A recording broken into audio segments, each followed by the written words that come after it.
privileged to have a business which is a lifestyle business that really complements a family's growth, and at the same time it's a product and produce that we feel so proud of and that we know is a really beautiful quality offering to the world. This is The Producers. I'm Anthony Huckstep. At the base of the Blue Mountains in New South Wales, former journalist Gemma Deavin and her family are producing Mount Henry honey that truly captures a sense of time and place in every jar. My name is Gemma Deavin and I run Mount Henry Honey. Mount Henry is the farm that my family and I live on. I live here with my husband Henry and my two young children, Freddie and Tilly. And it's right on the, sorry about that. It's right on the edge of the Blue Mountains National Park. So if you imagine driving towards the Blue Mountains from Sydney out to Western Sydney, Mulgoa, where the farm is based, is just at the base of the hill as you go up into the mountains. So I like to tell people we're nestled in the base of the Blue Mountains.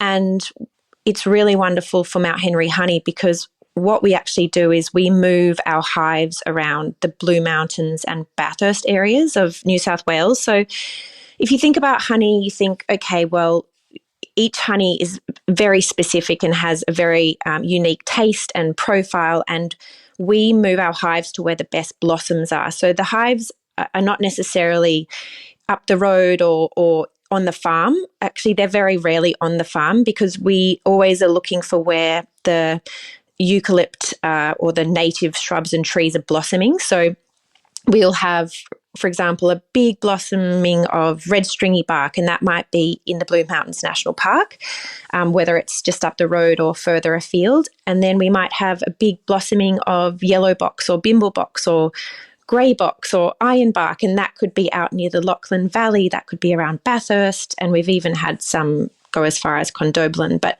we do bring all of our honey that we collect from our hives that we move around back to the farm, and we process all of the honey here. So it's honey that comes from around the region to try and get the best quality. It's all single origin, so we'll see a stand of trees and then we'll take the boxes there. So there's that lovely provenance where you always know where the honey's coming from. And this also comes back to my father-in-law, which I guess is a whole nother question and story, in that he's the main beekeeper and he leads the charge on all of the honey and beekeeping in our family. After moving to the family farm in the Blue Mountains, Gemma saw an opportunity to link with her father-in-law and showcase the amazing honey of the region. Yeah, well, it's funny because even 5 years ago, if you'd asked me to be running a honey business, I would have said, I don't think so.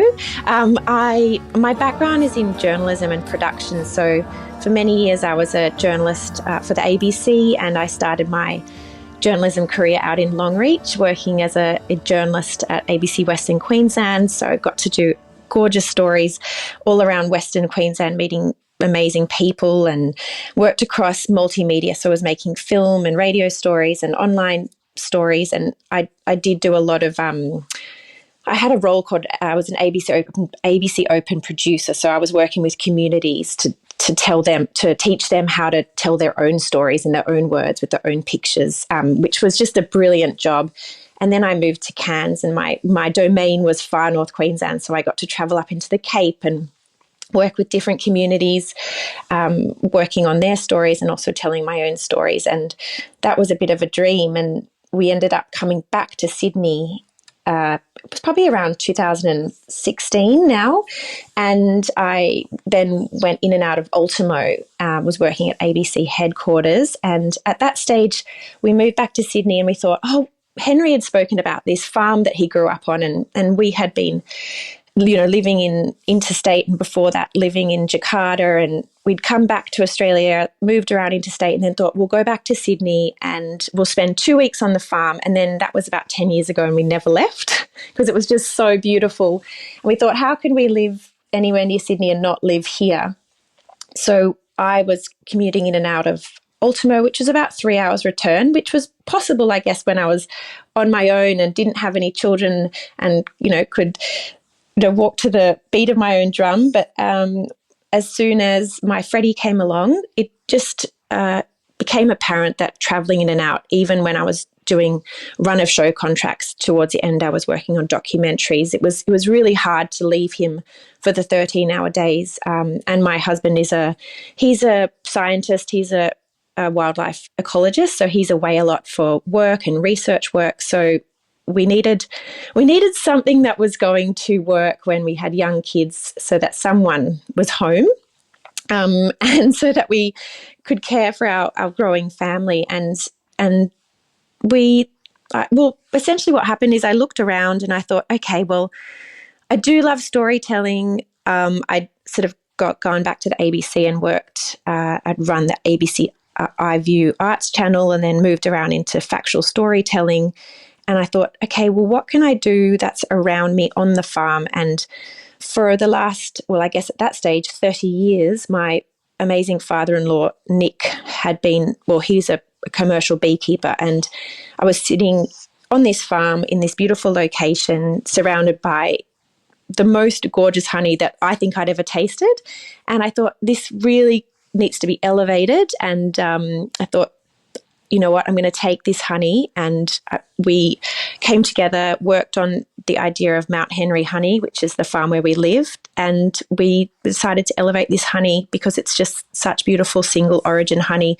And not that I knew much about honey before, but I just thought, this is something I can do.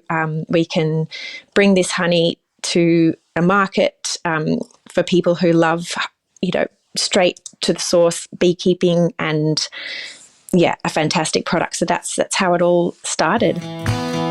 Gemma never thought she would be a honey producer, but the opportunity to tell a news story and share it with others drew her in.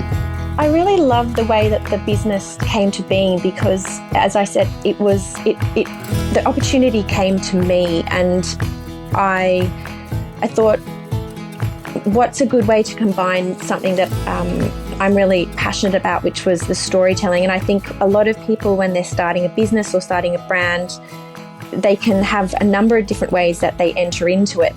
You might have the idea or grow up with this beautiful product and always want to work with it. But in this case, this honey just sort of came knocking on my door, and I thought, this is something that's really beautiful. So what I'll do is I will really invest in the story behind it. And the story is really amazing. So Nick, my father-in-law, has now been beekeeping for 40 years. His son, who's my husband, Henry, he's a wildlife ecologist, but he's always grown up alongside his dad, learning how to beekeep. And the one, I guess, common denominator in beekeeping when it comes to being in connection with the natural world is understanding the patterns of the weather, the climate, always watching the blossoms. It's a really fine art because there's so many variables when it comes to beekeeping. You can have a really great year where it's raining at the right time and the blossoms are blooming and they're bursting, and then you can see the nectar glistening. So you know their eyes light up and they think, okay, well, we're going to take the 200 boxes over the mountains into the Lachlan Valley, and there they put the boxes under a stand of red stringy bark and get the most beautiful flow. And other years you have rain at the wrong time, or you have an amazing blossoming of flowers, but then you get a big wind event and the nectar evaporates, and you're just so at the mercy of the weather, which is I guess that is the crux of primary production.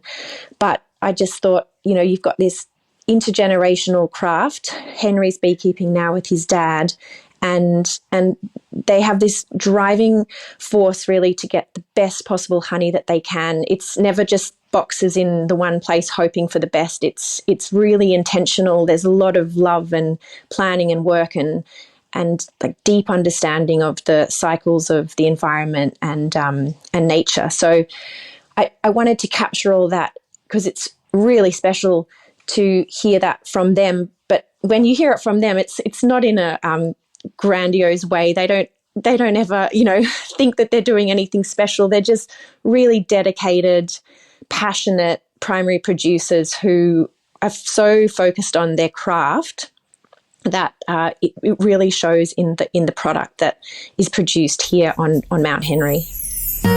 Working with bees and the natural elements means nature can also get in the way of producing great honey. And as Gemma explained, the challenges are very real right now. So it's quite something to listen to him talk about his bees, and there is quite a layered story to this now, because we've had a really tough couple of years, and specifically the last 6 months, with the introduction of varroa mite into Australia. So this is one of the largest mite species that's ever existed for bees, and it arrived in Australia in June 2022, which is completely wild to think that it's almost been 3 years. But for a while, it was there was an attempt to contain it, but it was never going to be contained. And Australia was the last, I guess, bastion continent on Earth that had managed to avoid varroa mite, but it was only a matter of time, and it did arrive. Supposedly via the port of Newcastle, but you can never really know exactly when and how it came in, but it did start spreading. And essentially what happens is that the varroa mite weakens the individual bees. So it weakens the hive by parasitizing the bees and sucking their blood. It's really awful. And if you leave these hives untreated, they die. They die within 2 years naturally, but often much faster. So essentially what that means is that for beekeepers like my father-in-law, Nick, who run their own operation, roughly around 400 hives, it's a lot of hives to look over and to really worry about, because even before varroa mite, in my experience, going out into the field or to check on the hives with Henry and Nick, each hive, even before varroa mite, you do health checks all the time. They love their bees and they're so concerned about their bees. And for example, you never take honey from a hive where there's not enough honey for the bees. It's the bees first and then the honey that you are able to produce and take from the hive on top of what they've produced for themselves. So that's been a really tough thing to come up against. And I think about 6 months ago, when we realized that it arrived, it just happened to be that we were all standing on the driveway, because we live on the farm here, and Nick and my mother-in-law, Jemima, they live up the road too on the same farm. And Nick came down in his ute, and he had been, constantly checking the hives up the road that he had close access to for the arrival of varroa, because it was a matter of time. We were waiting.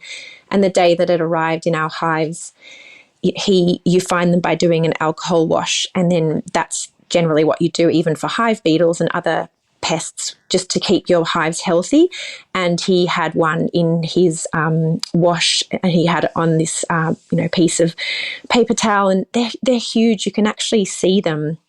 And so that was a really sad day, and there was a few emotions flying around, just because it's the start of something. It's the start of a whole new phase of beekeeping. No longer are you able to beekeep without chemicals.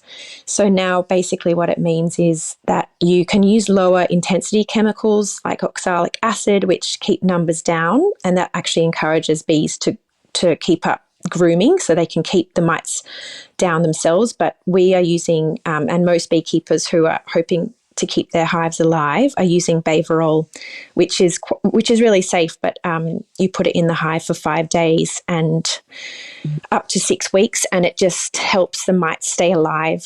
But yeah, it's added a whole new aspect to his beekeeping after 40 years of being out there and doing it a certain way. Every hive needs to be treated, and so it adds time and money to what's suddenly become a much harder pursuit. And I guess the other side of that, if you're looking at it from Nick and Henry's point of view, being out in the field beekeeping, is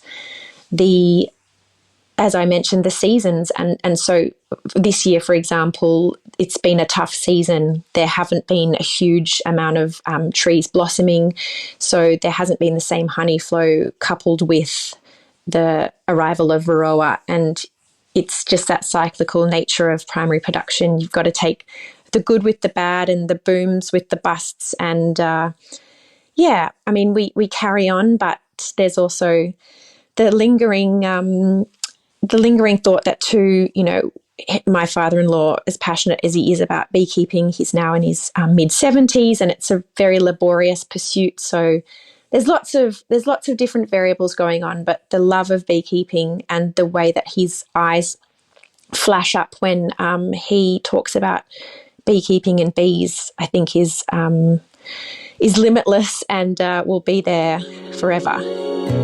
Premium honey is a very special thing, and single origin honey is even more special, as Gemma explains. This is one of the things that I've learned over the last 5 years of running this business, and even before when I was first introduced to this world of really premium honey, is that every single blossom on every different native tree or shrub, and we mostly have single origin eucalyptus honey, is vastly different. So at the moment, for example, we have a manuka, which is from around our hives up the road in Mulgoa on the edge of the Blue Mountains National Park, and that's from a leptospermum blossom tea tree, manuka. And this is a honey that my father-in-law Nick has only been able to extract twice in the last 40 years, because it's an unbelievable turn of events to get enough nectar in those tiny, sweet little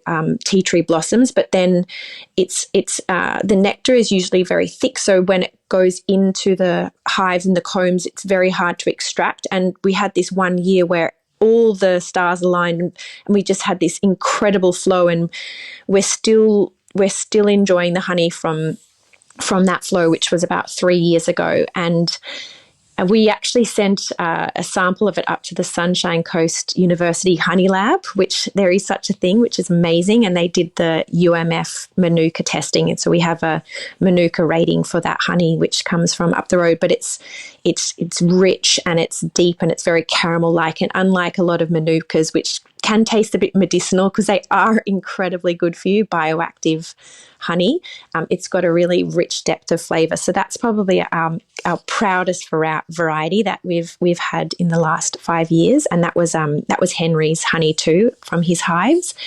And then we range from, really classic Australian classic honey, Bimblebox, Yellow Box, which is a combination we've got at the moment, which is from over near the Lachlan Valley in the Central West, and it's got like a light buttery flavour and this beautiful long palate. And it's when you think of Australian honey, this is what you think of. It looks blonde and beautiful and like a golden, thick, delicious spoonful of joy.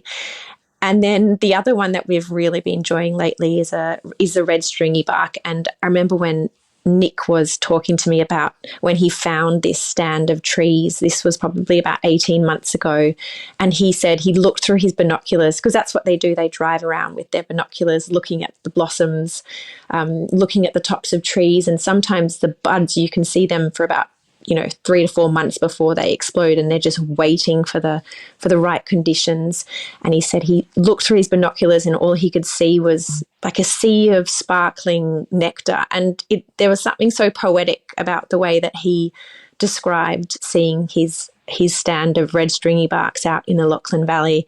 And that was a really beautiful flow for us as well. So again, that tastes completely different. It has a beautiful amber colour. So when you line all the different honeys up, it also looks like, a honey rainbow, because you go from the really light blonde Bimblebox, Yellow Box through to the amber red stringy bark to the really rich, dark Manuka. So it's really special. When they finally had a product ready for market, Gemma was overwhelmed by the way food can connect producer and consumer so intimately. So the first time we sold Mount Henry honey, there's always that exciting moment where you exchange you exchange money for this beautiful product that you've been working on and creating in the background. And I think I was probably about 7 months pregnant with my second child, Tilly, and we serendipitously and fortuitously now had our first market stall, which at the local school, which was very easy entry. It was, just at the end of our road, which is now where my son Freddie goes to school. And so I remember that was the 26th of October 2019. And little did we know that the world was about to change quite dramatically. So all through that summer, while I was pregnant and then with quite a young baby, we were doing market stalls and just trying to get our honey out there and meet people face to face and talk about the honey. And then, of course, everything shut down. So we moved to all direct to consumer sales online. And that also fortuitously worked really well for us during the COVID years, because we always wanted to elevate and place our honey as a beautiful gift product. So we've got about 35 stockists, and it's on the shelves in everywhere from, the Lura gourmets, like the high-end delis, to gallery gift stores. And we've got, it's in the Blue Mountains Food Co-op. So it's got a range of different stockist locations, but the idea was that it was something that you could gift a friend as a beautiful offering if you're going to someone's house, or a beautiful gift. And so that ended up working well for us during COVID, and people were sending honey to their loved ones. And then, we moved from there to more direct to consumer sales, and then our wholesale stockist arm too, which has been fantastic. Bees might produce glorious honey, but as Gemma explains, their importance to the entire ecosystem should not be underestimated. Bees really are the most incredible cornerstone species and creatures. Without bees, the world does not go round. And I think one of the really scary and grounding things about the introduction of varroa mite is understanding, and perhaps the fact that there is not a huge amount of understanding generally, which I think is just the state of the world at the moment. There's a lot to grapple with, so I understand. But when we lose bees, we lose a lot of our food security. Bees are our major pollinators.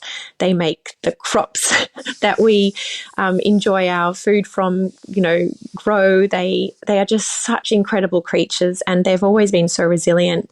But we really are at quite a pivotal moment, and I think it's just been it's wonderful to be around these bees. And I think watching the respect and the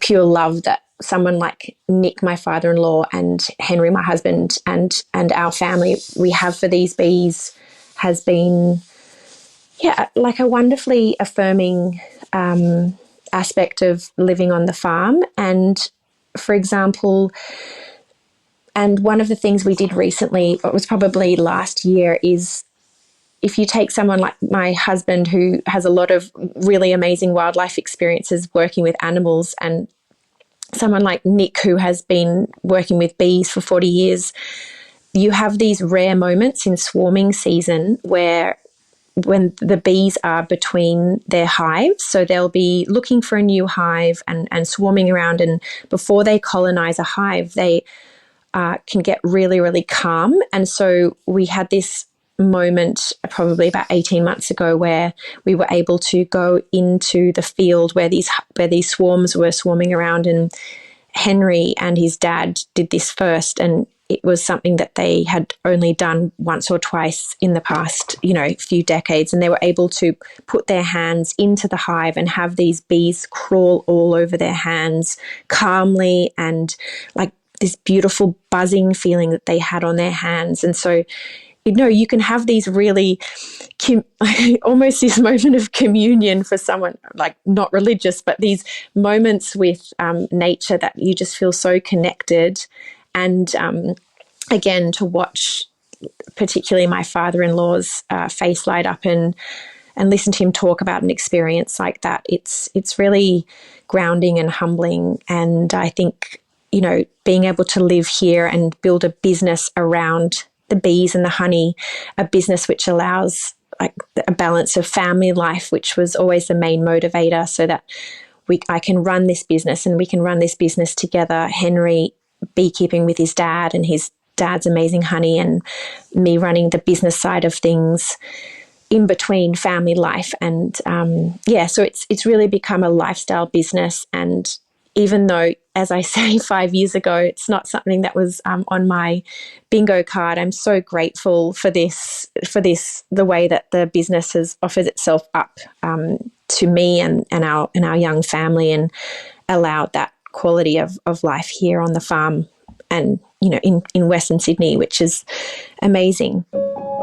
Moving to the farm and connecting with the environment and working with bees has completely changed Gemma's perspective on life. I guess one of the things that I grappled with when I was shifting in my work directions is that loss of identity that you attach to what you do. And I was so passionate about my storytelling and filmmaking and being a journalist and engaging with people, and then to shift into this new area where I was able to find a balance with family life and young kids and existing where we do, and bringing all of the elements that I guess I'd worked so hard to create into one arena. I think it's, now that I look back on it, I'm so grateful that we've reached this place where I can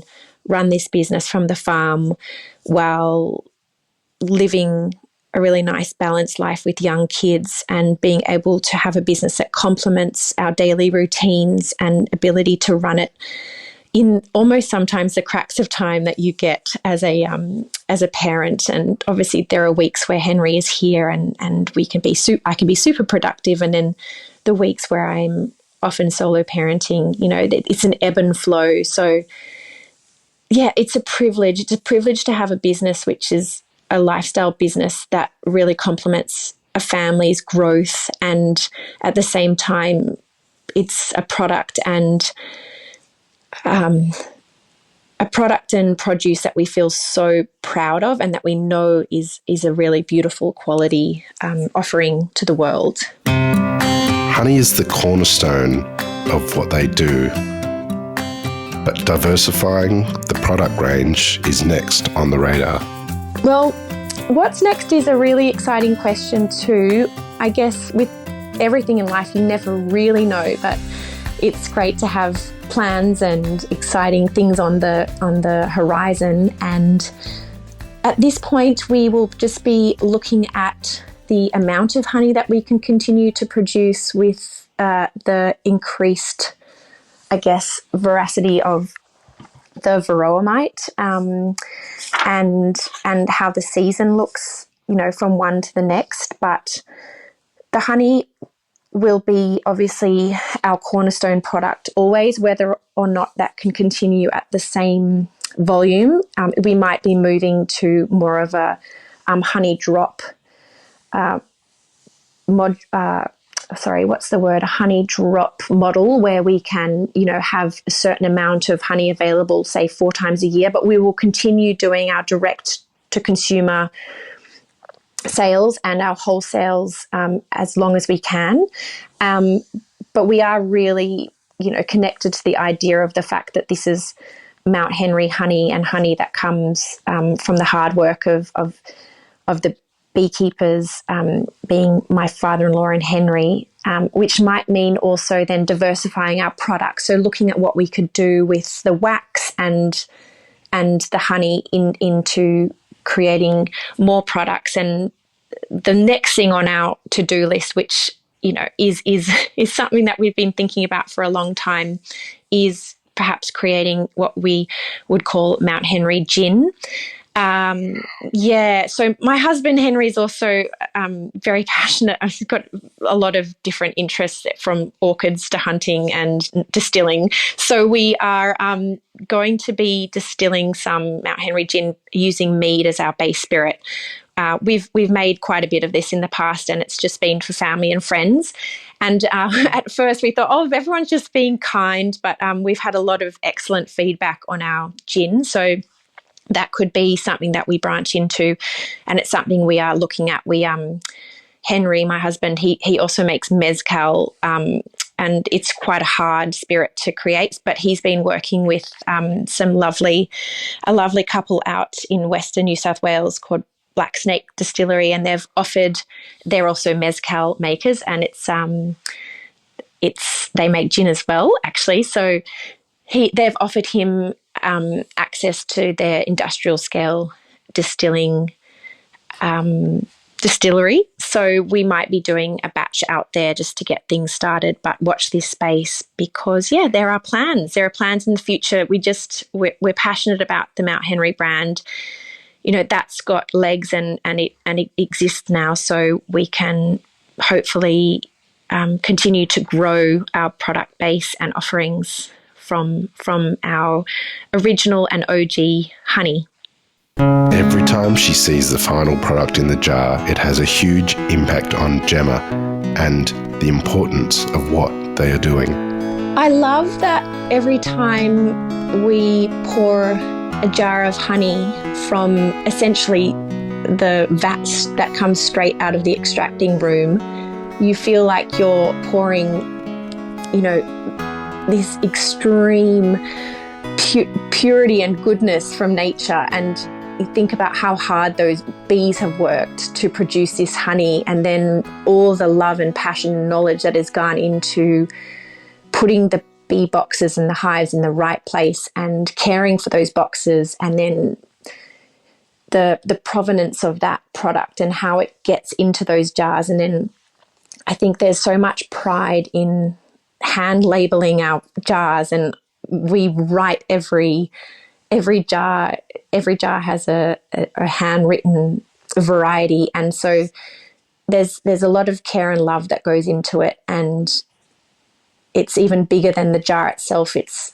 sort of powered by this ability to run a business in a beautiful place with family around and supported by this intergenerational knowledge base and skill set. It's something that I think, now that you're asking me these questions, it's so lovely to reflect on, because I think you really are in the weeds of every day running a business and keeping a family going. And when you stop and look around and take stock, you realize that, in 5 years, there is something special that has been built, and something that will hopefully continue even through the challenges that we're facing now with the mite and, the changeable and variable seasons.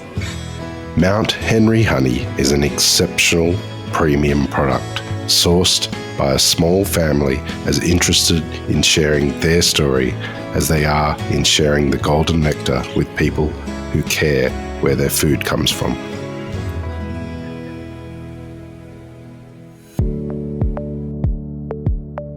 This is The Producers, a Deep in the Weeds production. I'm Anthony Huckstep. Stay tuned as we share the stories of producers, farmers, makers and growers, the true lifeblood of the food industry. Follow us on Instagram at Producers Podcast, or email us at producerspodcast@deepintheweeds.com.au.